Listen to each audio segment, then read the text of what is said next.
Davlat xavfsizlik xizmatining chegara qo'shinlari harbiy xizmatchilari tomonidan xizmatning Toshkent viloyati bo'yicha boshqarmasi hamda bojxona idoralari bilan hamkorlikda o'tkazilgan tezkor tadbirda 1986-yilda tug'ilgan Tojikiston Respublikasi fuqarosi o'zbek-tojik davlat chegarasini qonunga xilof ravishda buzib o'tgan vaqtida to'xtatib qolindi.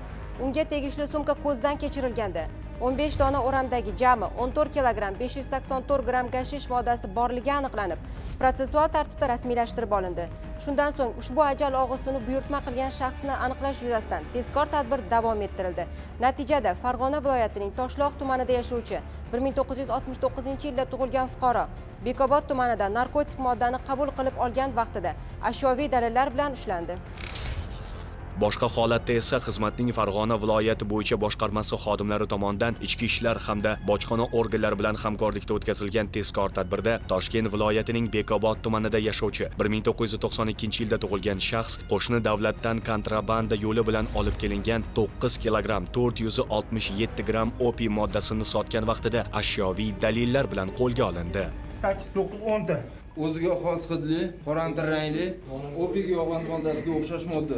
O'z bilan birga olib kelgan buni qayerdan oldingiz? Kimga tegishli bu?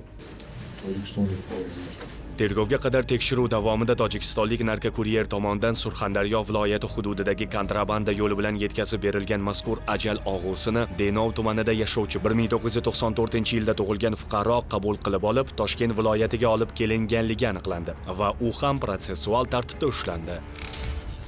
Qo'qon shahrida qayd etilgan holatda Farg'ona-Qo'qon yo'nalishida harakatlanayotgan Lacetti rusumli avtomashina to'xtatilib, xolislar ishtirokida ko'zdan kechirildi. Natijada unda yo'lovchi sifatida harakatlanayotgan Qo'qon shahrida yashovchi 1967-yilda tug'ilgan fuqaro o'zining bel qismiga 1 kilogramm 759 gramm gashish moddasini yashirib olganligi aniqlandi. Tadbirda shuhrat tuyulgan oq rangli Zafarosh rusumli avtomashina to'xtatildi. Avtomashinada noqonuniy giyohvandlik moddasi o'z ixtiyori bilan topshirdi. Bormi? Bor. Ob'ekt. Farg'ona shahrida kuzatilgan holatda esa Farg'ona Toshloq yo'nalishi bo'ylab harakatlanayotgan 1995-yilda tug'ilgan shaxs boshqaruvidagi Zaporojets rusumli avtomashina to'xtatilib, xolislar ishtirokida ko'zdan kechirilganda uning salon qismida 995 gramm gashish moddasi borligi aniqlandi va tegishli tartibda rasmiylashtirib olindi. To'q rangli o'tkir hidli mana gashish giyohvandlik vositasiga o'xshash modda. Nima bu? Ta'kidlash lozimki, o'tkazilgan tezkor tadbirlar natijasida ashyoviy dalil sifatida olingan jami 26 kilogramm 805 gramm giyohvandlik vositalari Tojikiston Respublikasidan kontrabanda yo'li bilan olib o'tilganligi aniqlandi.